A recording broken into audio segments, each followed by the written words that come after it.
Parliament ఎన్నికలకు time దగ్గర పడుతున్న యాళ్ళ కొత్త పొత్తులు పొడుస్తున్నాయి తెలంగాణలో.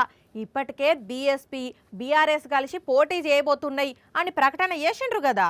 అయితే ఇప్పుడు ఇంకో కొత్త పొత్తు వార్త బయటకు వచ్చింది. అది కూడా కాంగ్రెస్ బీజేపీ నడుమ. ఆగో అదేంది, రెండు ప్రత్యర్థి పార్టీలేనాయే, వాటి మధ్య పొత్తేంది అంతుత్తగానే చెప్తున్నాం అనుకుంటున్నారా? లేదు, నిజమేనుల్లా.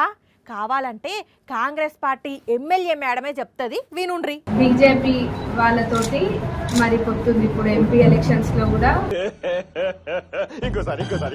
బీజేపీ వాళ్ళతోటి మరి పొత్తుంది ఇప్పుడు ఎంపీ ఎలక్షన్స్ లో కూడా. అరే నిజమే కదా, పాలకుర్తి ఎమ్మెల్యే యశస్విని రెడ్డి మాటలింటే రేవంత్ రెడ్డి సారు సేమ్ ఇట్లనే ఫీల్ అవుతాడు కావచ్చు.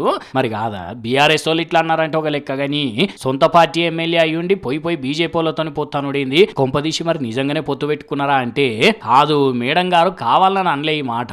బీఆర్ఎస్ పని అయిపోయింది, ఇక బీజేపీకి కాంగ్రెస్ కే పోటీ అనబోయి పొత్తు అన్నట్టున్నది. బీఆర్ఎస్ పార్టీ నిజంగానే ఎక్కడ కనిపించదు, ఇంకా బీజేపీ వాళ్ళు అంటారో వాళ్ళతోటే ఇప్పుడు పొత్తు.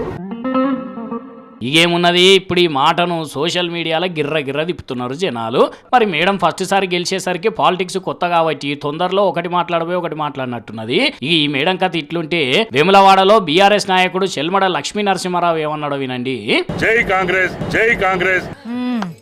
సరిపోయారు ఇద్దరే పోన్రి. కాంగ్రెస్ ఎమ్మెల్యేనేమో బీజేపీతోని పొత్తంటది, బీఆర్ఎస్ లీడర్ ఏమో కాంగ్రెస్ కు చేయగొడతాడు. గమ్మతున్నారు ఇద్దరు. ఓ సారు మేడము బయటకు వచ్చి మాట్లాడినప్పుడు జర సోయి కొద్ది మెదులుకుంటా మాట్లాడండి.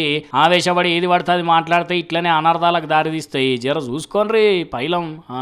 బీజేపీ వాళ్ళతోటి మరి పొత్తుంది ఇప్పుడు ఎంపీ ఎలక్షన్స్ లో కూడా.